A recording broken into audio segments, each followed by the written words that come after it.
It's that time again. The annual conference of the American Society of Ag Consultants, otherwise known as ASAC, is going to be held in Fort Myers, Florida, this November 4th and 5th.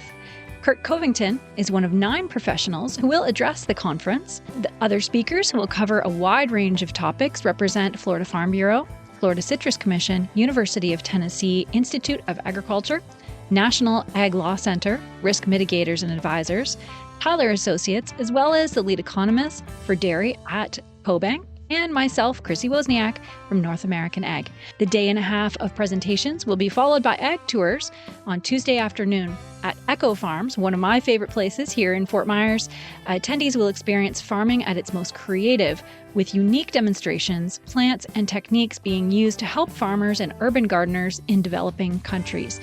A second tour at Echo will showcase simple technologies that can improve food, water, and shelter for millions of people. A third tour of a hydroponic grower is also being planned.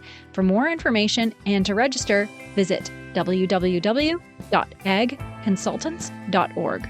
That's www.agconsultants.org. See you there. Today's Ag Spotlight episode is sponsored by Energrow. Energrow's oilseed pressing system helps farmers crush their feed costs. The easy way to make fresh, homegrown, high-quality meal plus expeller pressed oil right on the farm. The fully automated Turnkey Crush Pro is easy to set up and run 24/7. To learn more, go to energrow.ca.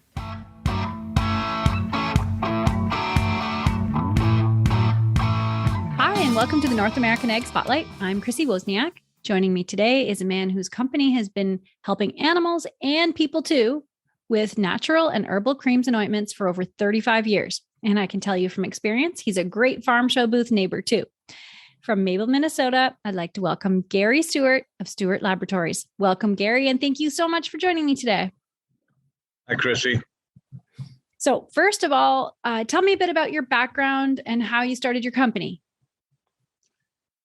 I had a degree in agriculture from the University of Minnesota and was spending time as a dairy consultant. Had a friend who developed an udder ointment for dairy cattle. He was an inventor, he was a genius, but he couldn't balance a checkbook. He had no business acumen. So I started making that for him and paying royalties. And that was the beginning of the company. Wow. When was that? 1982. Wow. And I started in an apartment kitchen in Owatonna, Minnesota. Really? That's cool. And then how did you grow into what you are today? Well, of course, we had a couple of limiting factors at that time. Number one, I didn't have any money and I had a lot of ignorance. I really didn't know what I was doing. But we discovered that we had a formula that was really effective. So we kept working, we kept talking to people, selling product as we could. And over time, we had to find other ways to finance the business till we got rolling, took on other products that we sold. And that went on for a number of years until the business itself became a real business. Wow. So what's unique about your product? The first product we had was an udder ointment or a teat cream. Couple of things. One, it was bactericidal, and 2, it stimulated healing. That combination doesn't really exist to any extent in the industry, because if a product is bactericidal, it usually inhibits healing. So we had a product that was really effective, especially for a situation like dairy cattle udders. They're never really clean. It's just kind of a nasty environment most of the time. And to get something to work on a wound in that situation is tough. And we had something that did. That's so cool. And so, like you said, your products are largely sold into the dairy industry, right?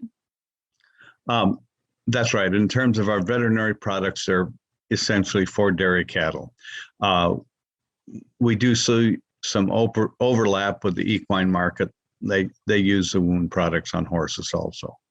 I see. Yeah. And so what do you have for teat injuries or frostbite? Well, The number one product is a product called Teat Heal. And I'll bring that up for you.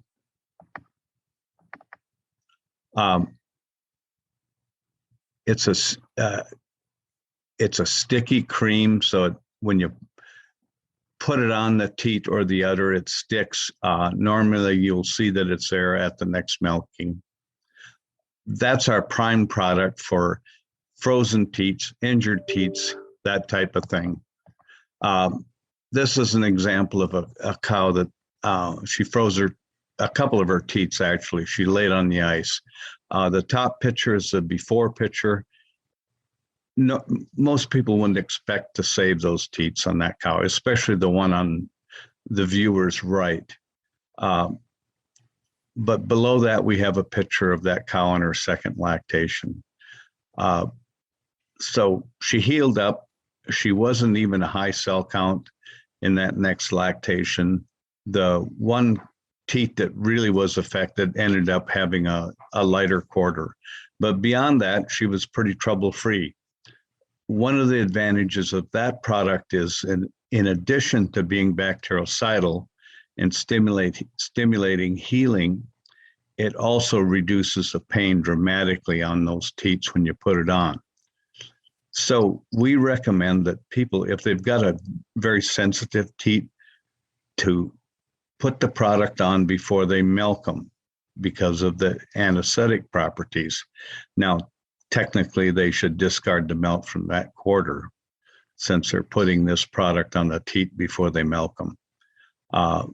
But beyond that, there's nothing in the product that shows up in a test in terms of antibiotics or anything like that. The active antiseptic in this product is a product called propolis. We extract it from a rosin that we find in beehives.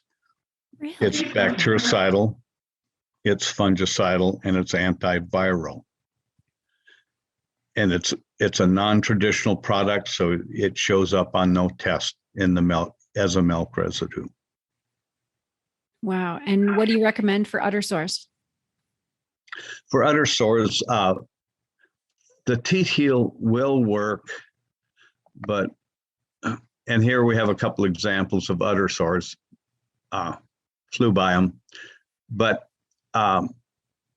the main product that we sell for udder sores is a product called wound spray. We've got another product that you see there, that's called wound barrier. Either one of those are very effective. The wound spray is easier to use, and consequently, we just sell a lot more of it. Either of those products works. This is an example of an udder sore. Wow. That was larger than my hand. So it was probably, I was close to 7 inches, 8 inches across.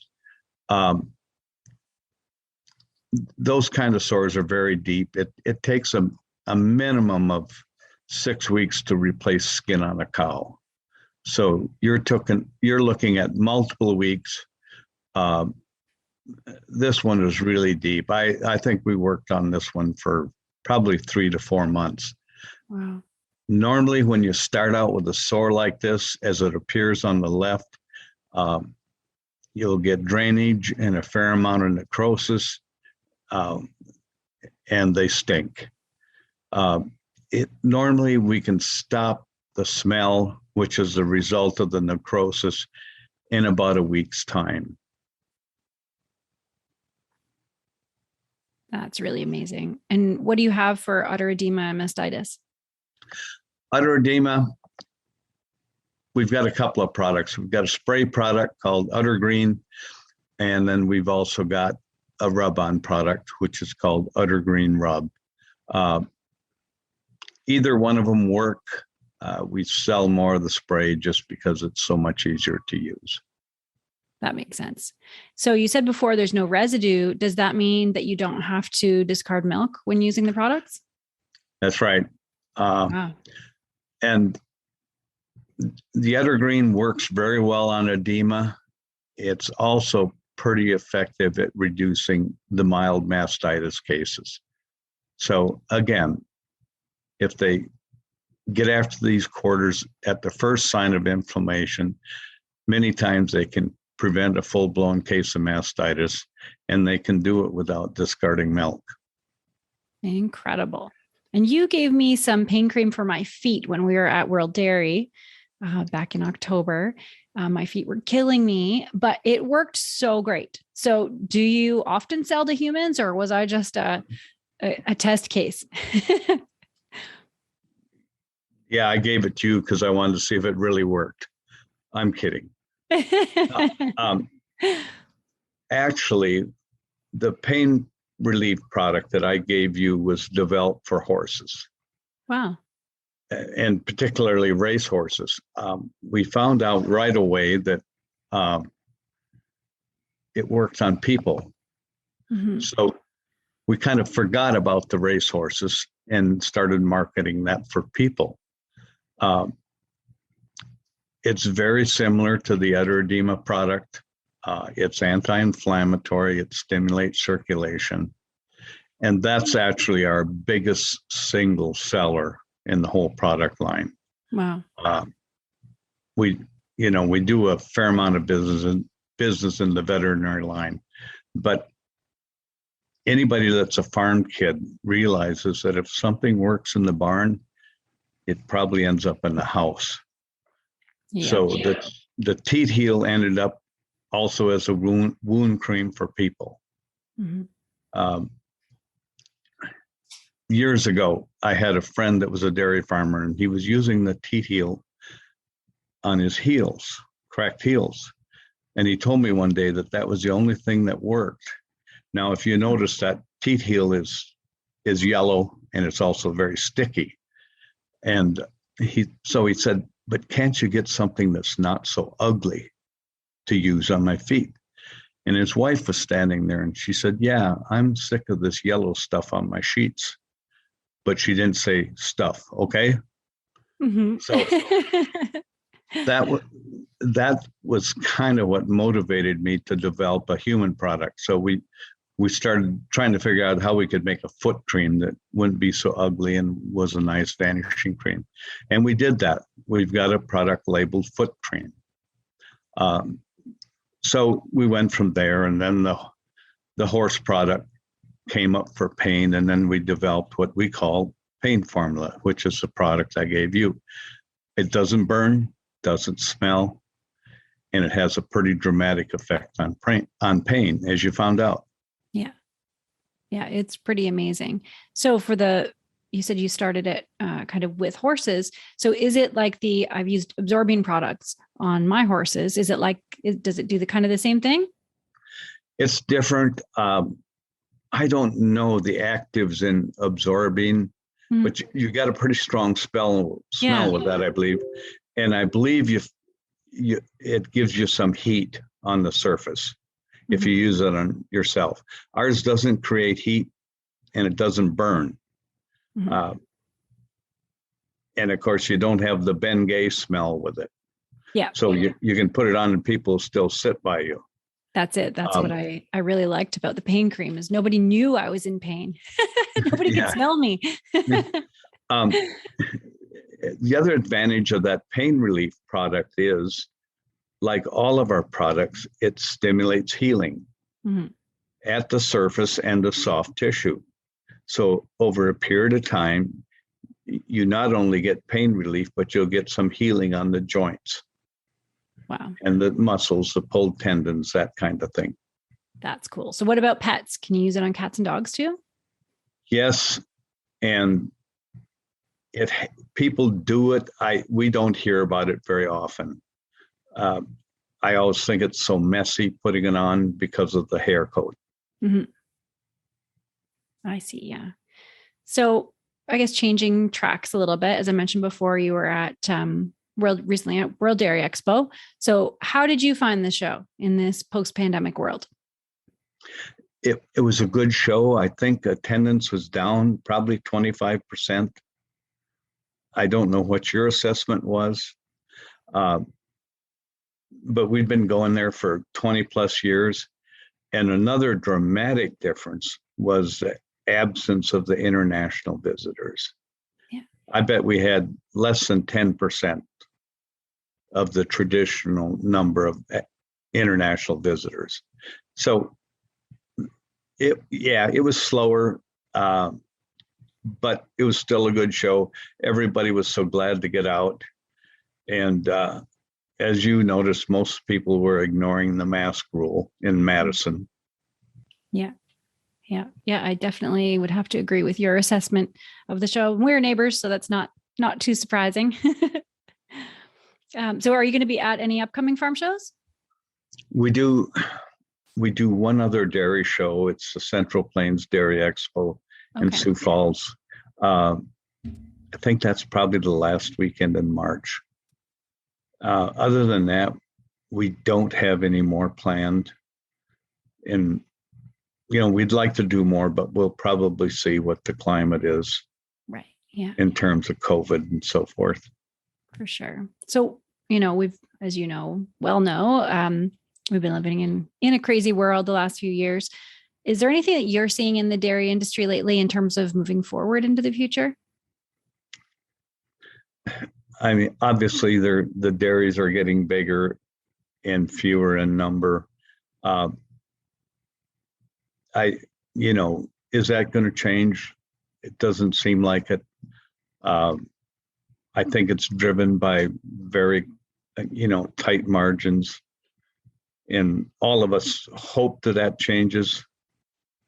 I don't have the answer that would make it change. I think the federal marketing rules are very complicated.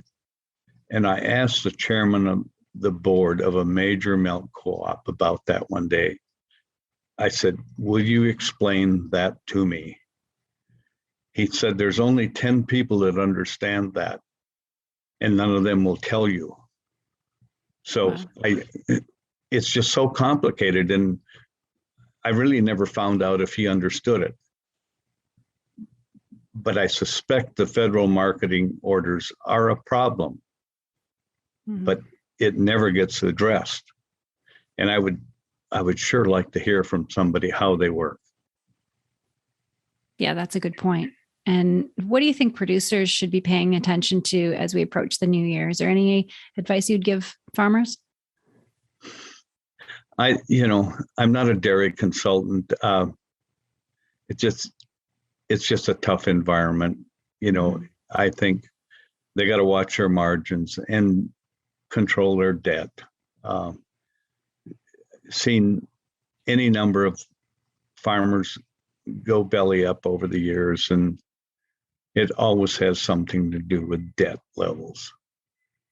And beyond that, I don't know how you operate without debt.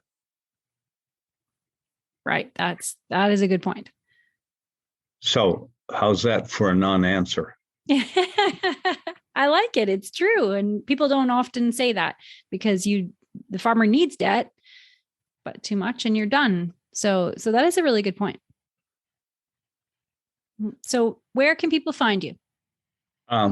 We're on the internet, www.steuartlabs.com.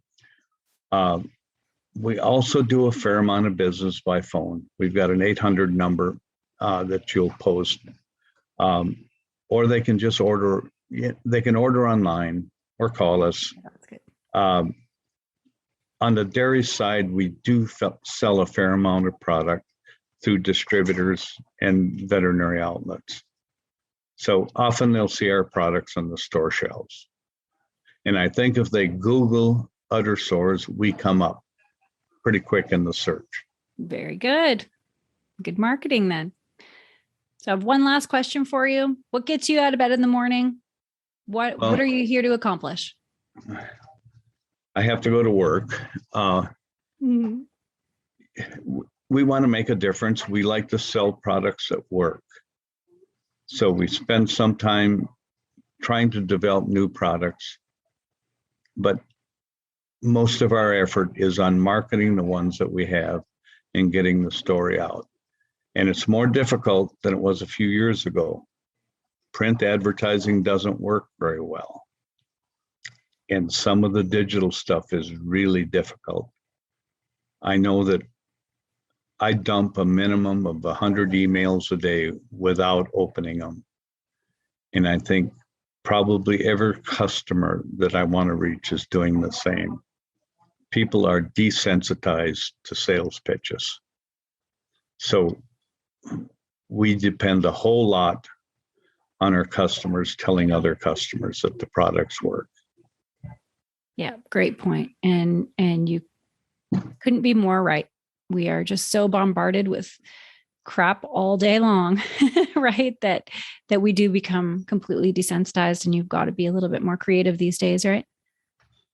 And I mean, I've been a salesman all my life, and I recognize that very few people believe salesmen much, Mm-hmm. and probably don't even like a lot of us. So, you know, in marketing products, that's a real barrier. And I think it's gotten a little bit higher in the last few years. Mm-hmm. Yep, for sure. Well, thank you so much for joining me today, Gary. And thanks to everyone who's watching or listening. If you want more information on Steuart Lab products, the links are provided in the show notes. Don't forget to subscribe to North American Ag Spotlight on YouTube or Rumble channels. And the podcast is available on Spotify, Apple, Stitcher, Amazon, or wherever you listen to podcasts. Thanks so much and have a great day. Thanks, Chrissy.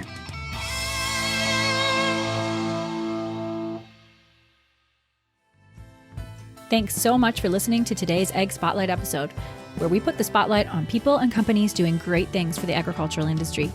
Don't forget to subscribe on Apple, Amazon, Spotify, Stitcher, or on your favorite podcasting platform, and give us a 5-star review. You can also follow us on YouTube and Rumble to see the video version of Ag Spotlight. Also, head on over to NorthAmericanAg.com to subscribe to our Industry Connect update newsletter. If you're interested in advertising opportunities, email us at connect@NorthAmericanAg.com. Thanks for listening.